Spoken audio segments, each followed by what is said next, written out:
What's up guys? So this is a highly requested video. A lot of people have been asking me what my Canon 1DX Mark II settings have been for video, filmmaking, music videos, photography, all the above, and I'm going to cover that today.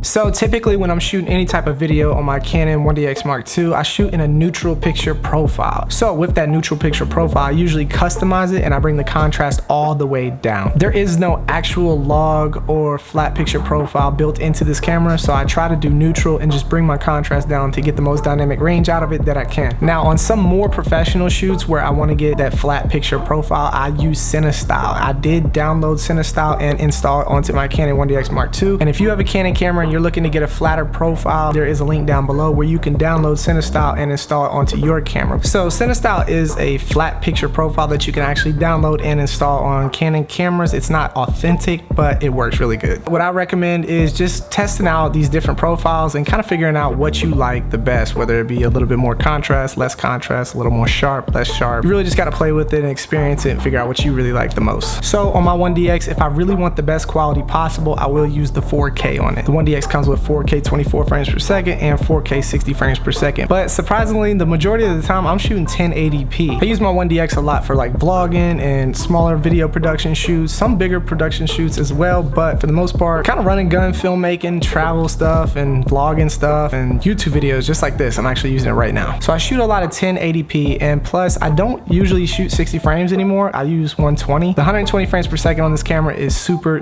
butter, and the quality looks 4K. It's very good. So quick recap, I usually do 1080p all the time because the 120 frames per second is 1080 and the 24 frames per second in 1080 works just fine, and I get more record time with 1080p on my memory card as well. But if I need the best quality possible, there is 4K 60s and 4K 24s in this camera, and I will use them. Now one more thing, when you're switching back from 120 frames per second, the high frame rate mode, the 1DX Mark II automatically sets into 1080p 60 frames per second. So make sure that you go change that, especially if you're trying to shoot a 24 frames per second shot. It happens to me a lot. I might be shooting some slow-mo and I want to switch back into vlog mode and start vlogging. You got to make sure that you get from out of 60 frames into 24 frames per second to have real time. Just a quick little tip. Now I do use autofocus a ton with this camera because it is amazing and spot on. So when I'm shooting videos, I typically keep my autofocus on center point and have the square in dead center, and you can touch screen it and move it around. Now that's the only thing that's touch screen about this camera. So you can tap the touch to focus where you want it to. So I usually use that square and I aim that square over top of whatever I'm trying to focus on. Then there's also other times where I'll use the actual autofocus face tracking. Like right now, when I do videos like this, YouTube videos, I have it on tracking and I let it track my face just because it's so pinpoint accurate. It usually locks right onto a face. And if you're dealing with like human subjects like models or music video artists or vlogging, that thing will lock straight onto somebody's face quick. So tracking, the face tracking is really good. Then other times I might be doing a revealing shot of something, sweeping from something in the foreground, revealing to whatever I'm looking at. You can't use autofocus for that. I see a lot of people make that mistake when they're trying to like sweep from behind like a wall and reveal like a big subject or a place. The autofocus is going to be focusing on that wall and then trying to search for whatever you're looking at around that. Just cut the autofocus off, use manual focus for that stuff. Set your focus at what you're trying to reveal, then move the camera to the hidden spot and then hit record and pull it out, and it will reveal perfectly onto what you're trying to focus on. Now let's talk about white balance. A lot of times I do use auto white balance, and that's just because I'm in a rush or I'm trying to get shots fast or I'm vlogging and we're moving really quickly, so I just try to let the camera judge it as good as it can. Now the downside to doing auto white balance is the white balance can actually change in the middle of a shot if it sees another color or a different tint or